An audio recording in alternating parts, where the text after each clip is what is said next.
My starting point is always the term of copyright. I ask students, and I say, I need to talk to only those students who don't know the answer.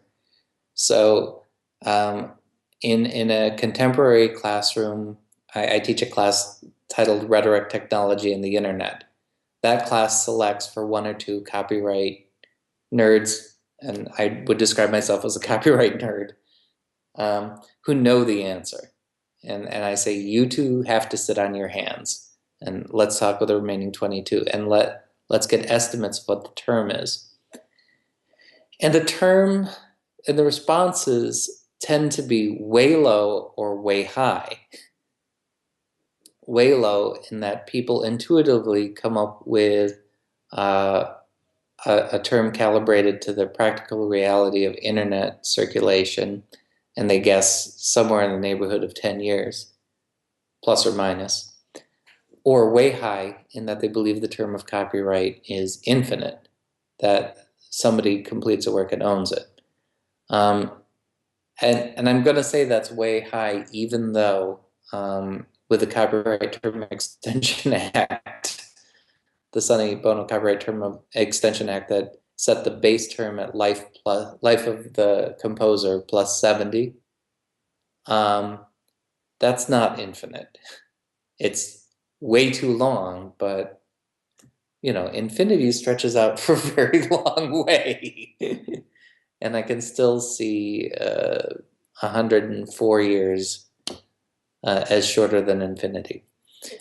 And so that leads to a discussion of what it ought to be. And I attempt to persuade people that it ought to be much shorter than it is, leaving aside the legislative challenges involved in making that happen.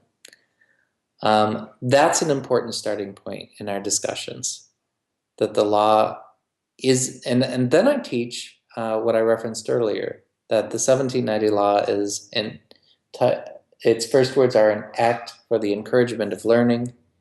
I ask the students whether they feel encouraged in their experiences of copyright to learn, and the answer is inevitably no on that. I teach principles of fair use. I teach how protected the 1976 revisions language suggests scholarship and criticism ought to be. I teach the Sonny Bono Copyright Term Extension Act, how it played out, and what it does to the public domain. It functionally halted the ascension of works into the public domain. Well, I think that in some ways the horror stories and the scare stories work especially well. I'll give you an example. I mean, I've seen things that other people have used where they've shared articles with students about newspaper reporters and other writers who have been caught plagiarizing pieces, and that's ended up with them losing their jobs. But one of the courses that I teach fairly regularly is a course called Comic Book Writing in American Culture.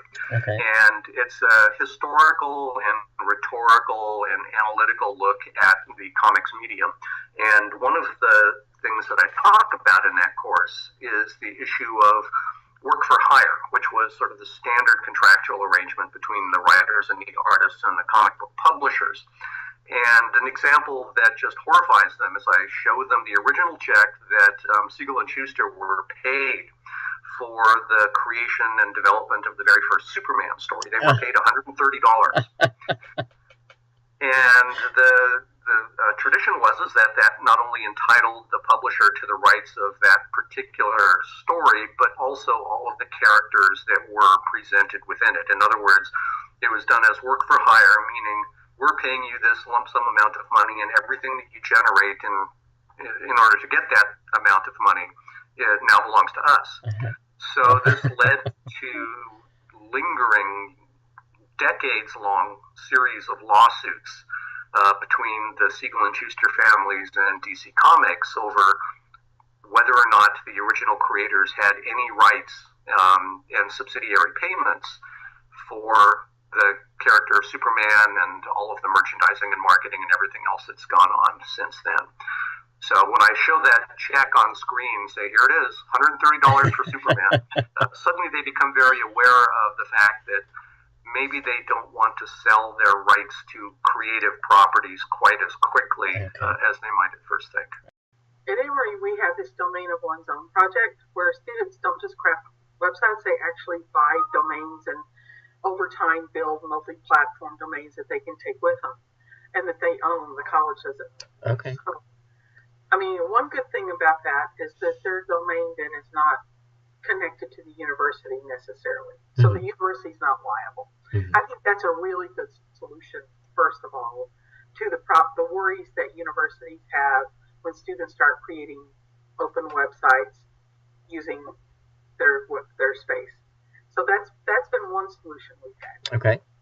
But then you've got other problems, right? So how do we teach our students sort of publishing guidelines, and we can't really control, except with grades on the websites they build, what they do.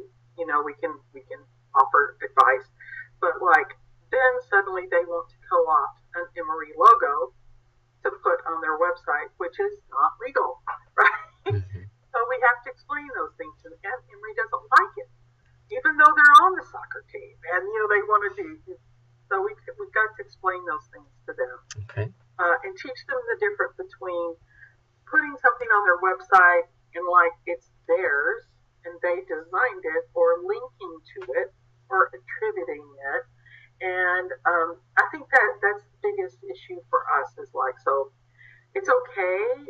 We've had discussions about this to teach our students that taking something that's open access and embedding in their website with an attribution is perfectly okay.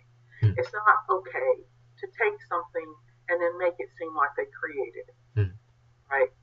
And sort of, we want them to have this fluid dialogue in their web text that they create, but they've got to do it with a certain kind of intentionality. And then I think we have to model that to them. So I'm creating my own website at the same time the students are. Okay. And I'm showing them, and I'm using it for teaching, and I should constantly going, oh, and see, this is a logo I created using these tools. So I'm going to show you how you can create your own logo with it, from open access tools and things that are readily available, and not do the same practices that we're trying to get our students not to do. So like, I'll give you an example. Recently, I wanted to put a meme on my website that used a picture from Star Wars. It was all over the web, and my question was, if I put that on my website, I have nothing to attribute it to because it's everywhere. Right, when it's a meme. Here's a poster from Star Wars that's been adapted. Is that okay? And we had a big discussion about that. Yeah. And that's murky. It's unclear to me if that's okay. I did it, but when I showed my students, I explained the controversy that surrounded that, and I said why I finally decided to do it. And we actually had a mini discussion about it. So I think that's a useful tool. And also it's good for them to sort of be obvious and say, we're still working through these issues. Right?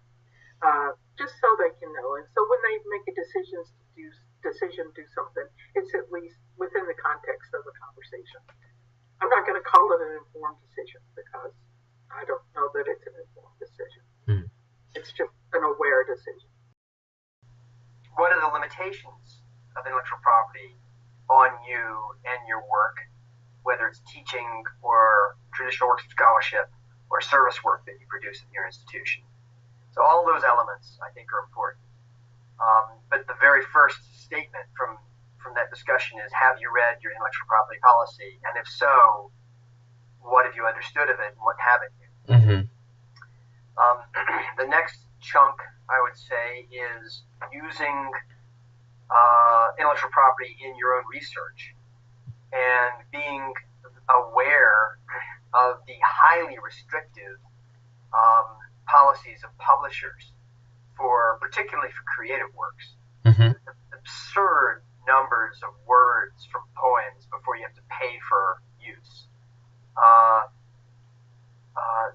I think awareness of what intellectual property is and fair use is extremely important in our research, so that we're not prevented from publishing works of critical analysis that are clearly fit within fair use, for critical analysis for higher education, and yet publishers are unwilling to publish because they have too many words quoted from a single source without payment. I would point to cases, a wide range of cases, from J.D. Salinger and James Joyce to, I guess, Stephen Joyce is the case that was so dramatically lost and so ridiculously pursued by Stephen Joyce. I would also talk about how to use images, how to license images, how to get permission for images that George Mason work. Well, at the graduate level, I assume some of the basics are in place. And once I'm sure that those are in place, then the thing I can teach at the graduate level, and I do teach this at the undergraduate level as well, but I can teach it with a little bit more freedom. The thing that I think graduate students need to understand is that there is a bit more play in the law than you might initially think. What tends to make news in the press are the big settlements, the big cases, stories like Robin Thicke allegedly plagiarizing Marvin Gaye, and that tends to suggest that the copyright monster is coming for you. And there is a lot of stuff that happens, and I think that should happen, that flies under the radar of anything that copyright litigation is going to track down. Let's compare the Robin Thicke example, where there was a big payout, and I don't even want to get into whether I think that played out in the right way or not. At the same time that that's going on, there's a mashup collective out of San Francisco primarily. They're international, but they're centered in San Francisco, the A+D community of mashup artists.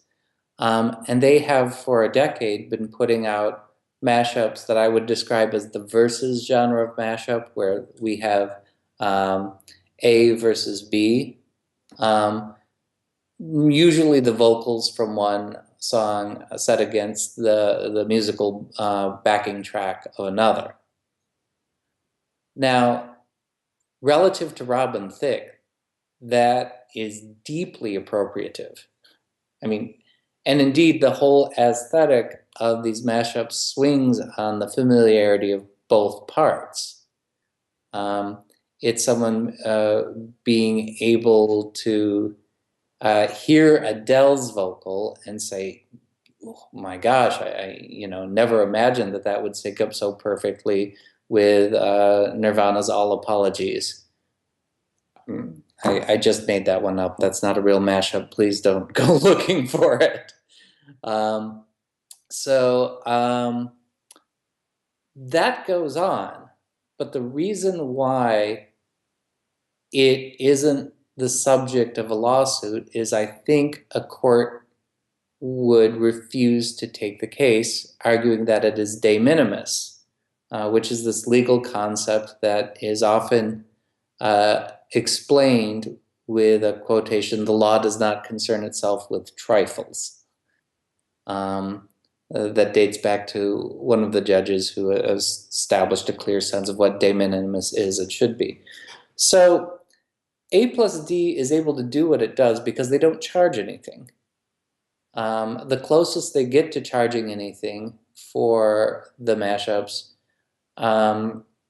is if you go to one of their events in San Francisco, the first 100 people who walk up to the DJ booth and ask, get a free copy of a CD copy of their latest compilation. They may not even do that anymore because of digital distribution, but at the time I saw one of their events, that's what they were doing. So no money exchanges hands directly for the mashups. And they have, big dance events where people come and dance to mashups, but those are, I'm sure, covered by the BMI and ASCAP licenses that the clubs have in place. So they're making money, but not a huge amount, and not worth hiring your expensive copyright attorneys to chase down. And I think that story is instructive because, first, fair use is much stronger than we typically treat it as being. If we look at the language of fair use, scholarship, criticism, journalism, those are all protected areas where the fair use exception to copyright law, as codified in our most recent revision to copyright, is pretty clear. And then there's the practical reality that most of the uses that scholars are going to make are really either directly protected by fair use or de minimis. I'm not saying someone couldn't climb out on a limb and get into a really bad place, but I am saying I think we underestimate how much of a safe harbor scholarly research is and should be. I know Scott Nelson has specifically had his students do video projects designed to have YouTube take them down in some way, to walk through that and decide to have experienced that and have that kind of, I don't know, copyright literacy almost. Mm-hmm. Which it seems sad that that's part of what we do these days. Mm-hmm. But I've never had any student actually do it. I've told them, see, and this is where I need to read up on the law, because this is where I feel uncertain too. But I feel like part of what came out of that Stephanie Lenz case with Prince was that content owners really do have to give you a warning first. And I tell students that they're not going to, even if they get a takedown notice, they're not going to automatically owe $10,000 for something they did once without any warning. I'll say the worst thing that will happen is someone might say something to you. They might be right, you might be right, and you might have to decide if you want to take it down or not. But it's never actually happened. The other big conversation is, of course, the whole Georgia State case, right, which is how can we provide materials to our students considering fair use in a legal manner that supplements the materials that we have them buy. I would say that the majority of faculty at universities still violate copyright law, not even claiming fair use. They just simply ignore the whole issue by putting up PDFs behind